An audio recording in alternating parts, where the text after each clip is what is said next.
सभी को नमस्ते, सभी को नमस्कार। आई होप सो कि आप सभी लोग ठीक होंगे मेरे प्यारे प्यारे से बच्चे। तो चलिए आज हम बात कर रहे हैं बीपीएससी को लेकर। बीपीएससी शिक्षक भर्ती टीआरई 4.0 जिसका जो नोटिफिकेशन है वो 25 दिसंबर तक आने की एक संभावना है, क्योंकि 25 से 30 हो जाएगा, लेकिन न्यू ईयर के पहले पहले कोई ना कोई अपडेट बीपीएससी 4.0 को आपको मिल जाएगी। लेकिन एक सबसे बड़ा क्वेश्चन ये है कि बीपीएससी 4.0 में जो बदलाव हुए हैं, जैसे आप यदि हम बात करें बिहार शिक्षक भर्ती को लेकर बात करें, यदि हम बीपीएससी 1.0 की बात करें, यदि हम 1.0 की बात करें तो एग्जैक्टली में यहां पर सिलेबस कुछ और था।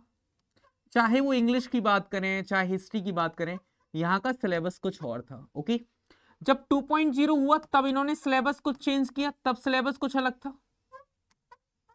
ओके, तब भी क्या था सर, सिलेबस चेंज था। जब हम बात करते हैं 3.0 की, जब 3.0 की बात करते हैं तब भी सिलेबस अलग था, तब भी सिलेबस में चेंजेस देखने की मौका मिले। और जो अब 4.0 है तो इसका सिलेबस क्या रखेंगे ये लोग, क्या पैटर्न में चेंज होगा। ठीक है, ये यहां पर बात करेंगे। यहां पर जो आपका सिलेबस है वो तो सेम मिला, लेकिन एग्जाम पैटर्न डिफरेंट था। ये तीनों पेपर डिफरेंट पैटर्न में हुए, डिफरेंट पैटर्न में हुए हैं, आपको पता होगा। ये तीनों का जो पैटर्न था वो बहुत डिफरेंट पैटर्न था। ये क्या था सर, डिफरेंट पैटर्न था। ओके, याद रखना ये क्या था सर, डिफरेंट पैटर्न में हुए। तो सर क्या बदलाव हो सकते हैं, जैसे कि मान लेते हैं फॉर एग्जांपल इंग्लिश को लेकर हम बात कर लेते हैं कि सर इंग्लिश में क्या क्या चेंजेस हुए। तो जैसे हम बात करें यहां पर, तो 1.0 का जब पेपर हुआ, जब हम यहां पर बात करते हैं 1 बीपीएससी टीआरई 1.0 का पेपर हुआ, जब बीपीएससी टीआरई का पेपर हुआ, ओके यहां पर याद रखना बीपीएससी टीआरई 1.0 का जब पेपर हुआ तो इन्होंने इंपोर्टेंस दे दी ग्रामर को। किसको इंपोर्टेंस दी, ग्रामर को। ओके, अब यदि इन्होंने ग्रामर को इंपोर्टेंस दी तो लिटरेचर यहां पर नहीं पूछा गया, ग्रामर पूछी गई थी 100%, ग्रामर पूछी गई 100%। एंड ग्रामर विथ वॉकैब को हम कह देते हैं यहां पर, वरना कुछ स्टूडेंट कहेंगे सर वॉकैबुलरी का तो नाम ही नहीं लिया आपने। अब जब पेपर होता है 2.0, टीआरई 2.0 होता है, तो यहां पर 2.0 में क्या होता है, इन्होंने हल्का सा चेंजेस फिर मॉडिफिकेशन कर दिया। क्या मॉडिफिकेशन किया, अब बच्चों का फोकस पूरा का पूरा लिटरेचर पे था इस समय, लेकिन इन्होंने पूछा क्या, ओनली ग्रामर। तो टीआरई 1.0 के अकॉर्डिंग बच्चों ने तैयारी करना शुरू की। तो उन्होंने टीआरई 2.0 में क्या देखा, इन्होंने, यदि हम अभी बात करें इंग्लिश को लेकर, किसको बात लेकर कर रहे हैं, इंग्लिश को लेकर हम बात कर रहे हैं।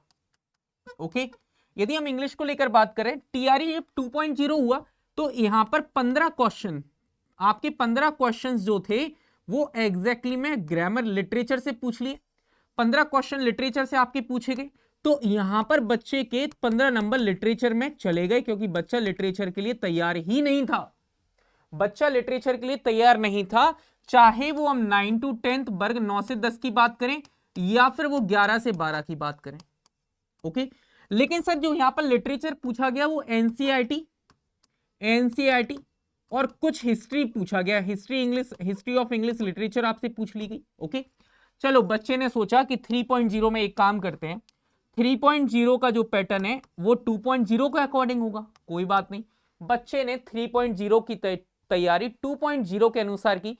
इस बात का पता करना हो तो उन बच्चों से जरूर पूछ लेना कि जिनके एक एक नंबर, दो दो नंबर से पेपर रुक गए हैं, क्यों हुआ ऐसा, क्यों हुआ, होने का रीजन पता क्या था। अब इन्होंने क्या किया, इन्होंने 15 की से जगह इन्होंने 20 से 30 क्वेश्चन किसके डाल दिए, लिटरेचर के डाल दिए।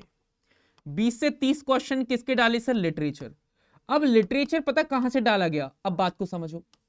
लिटरेचर का जो लेवल था, लिटरेचर का जो इन्होंने लेवल पूछा वो इन्होंने कहां से पूछ लिया, जो लेवल ऑफ लिटरेचर है वो इन्होंने यूजीसी नेट को फॉलो कर लिया, यूजीसी नेट इंग्लिश एनटीए के पैटर्न को इन्होंने फॉलो कर लिया।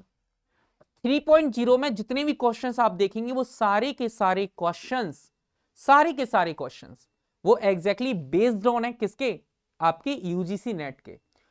तो बच्चा इस बार फिर धोखा खाया और बच्चे को एहसास हुआ कि इस बार भी पतंग कट चुकी है। ओके, अब बच्चे के पास है एक लास्ट मौका, बीपीएससी 4.0, बच्चे के पास एक लास्ट मौका बचा हुआ है बीपीएससी 4.0, जिससे बच्चे की उम्मीदें बहुत हैं।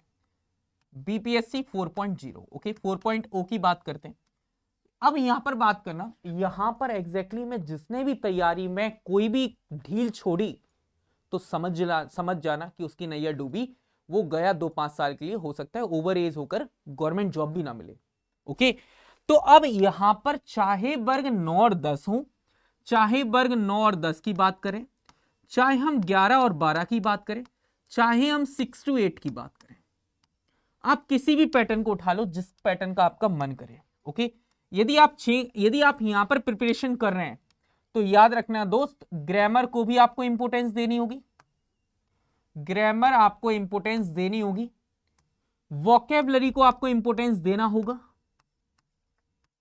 ओके, अब की बार जो चेंजेस मुझे लग रहे हैं वो आपसे क्या क्या पूछ सकता है, वो आपसे पूछ सकता है फेनेटिक्स क्या है, मॉर्फोलॉजी आपसे पूछ सकता है, फिनेटिक्स आपसे पूछ सकता है, लेकिन जो सबसे इंपॉर्टेंट कहानी रहेगी, वो सबसे इंपॉर्टेंट कहानी रहेगी लिटरेचर को लेकर, लिटरेचर को लेकर कहानी रहेगी। लिटरेचर एग्जैक्टली में लिटरेचर को आपको एनसीईआरटी उठाना होगा, एनसीईआरटी जितनी है वो उठानी होगी, प्लस में आपको अपने बिहार स्टेट के एससीईआरटी उठानी होगी, एससीईआरटी उठानी होगी, साथ के साथ में आपको पैटर्न फॉलो करना पड़ेगा यूजीसी नेट का। ओके, यूजीसी नेट का आपको पैटर्न फॉलो करना पड़ेगा, क्योंकि बीपीएससी ने कभी डिफाइन सिलेबस दिया नहीं है कि वो क्या क्या पूछ सकता है। उसने कह दिया इंग्लिश का पेपर है तो मतलब वो कहीं से भी पूछ सकता है। यदि जिन लोगों ने बीपीएससी 4.0 इंग्लिश में इन सारी चीजों पर काम किया है, उसकी नैया तो 100% पार लगेगी, गारंटी लिख कर ले लो। जो इन सारी चीजों को छोड़ देगा, फिनेटिक्स याद रखना, फिनेटिक्स को याद रखना, फिनेटिक्स की मैं और बात कह रहा हूं आपसे, फिनेटिक्स यदि तुमने तैयार नहीं किया, ये आपकी नैया डुबाएगा, ये नैया आपकी डुबाएगा। फिनेटिक्स कम से कम 2 से 5 नंबर की बात समझ लीजिएगा। आपके फॉरेन आईपीए इंटरनेशनल आपके अल्फाबेट होते हैं, आईपीए को जरूर पढ़ लीजिएगा, इंटरनेशनल फिनेटिक अल्फाबेट जो हैं वो उतने डिटेल में पढ़ लीजिएगा। अब सर पढ़ना कहां से है, कैसे पढ़ना है, तो इसकी तैयारी आप मेरे साथ करिए, बहुत जल्दी आपको बीपीएससी 4.0 को क्लासेस आपको देखने को मिलेंगी।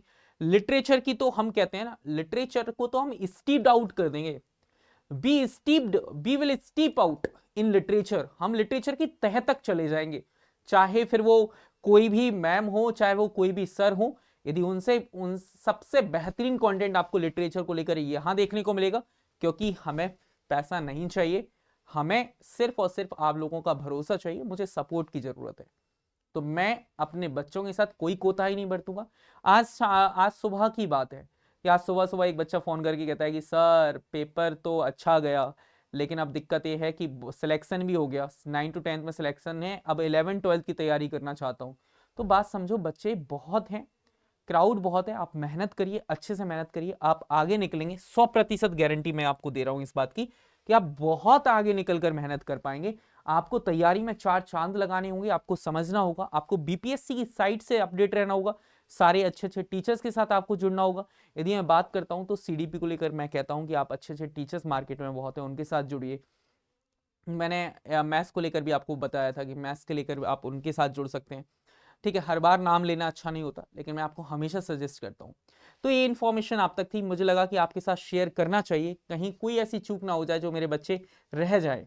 तो मेरे प्यारे प्यारे बच्चों, एक बार चैनल को सब्सक्राइब जरूर कर लीजिएगा, क्योंकि मैं आपका mentor, English mentor Kartik Gupta आपके साथ खड़ा हूं हर एक परिस्थिति में, और मैं चाहता हूं कि सप्लीमेंट्री रिजल्ट दिया जाए। मैं इस चीज का भी फेवर कर रहा हूं कि सप्लीमेंट्री रिजल्ट आना चाहिए। बच्चे बहुत उम्मीद लगाए बैठे हैं, बच्चों का टाइम बहुत इन्वेस्ट हुआ है, बच्चों की आकांक्षाएं एम्बिशंस बहुत इन्वेस्ट हुए हैं। तो तहे दिल से मैं सारे टीचर से भी यही गुजारिश है कि अपने अपने तरह से आप सब लोग सपोर्ट करें बच्चों को, और उन्हें सपोर्ट करके एक आवाज उठाएं जिससे कि सप्लीमेंट्री रिजल्ट आ सके। तो थैंक यू सो मच, ये इन्फॉर्मेशन को लेकर मैं आया था कार्तिक आपके साथ। And bye bye, take care, हंसते रहिए, मुस्कुराते रहिए, खुश रहिए, एंड चैनल को प्लीज सब्सक्राइब करना ना भूलिएगा, ये आपका अपना एक चैनल है। Thank you so much, bye bye, take care.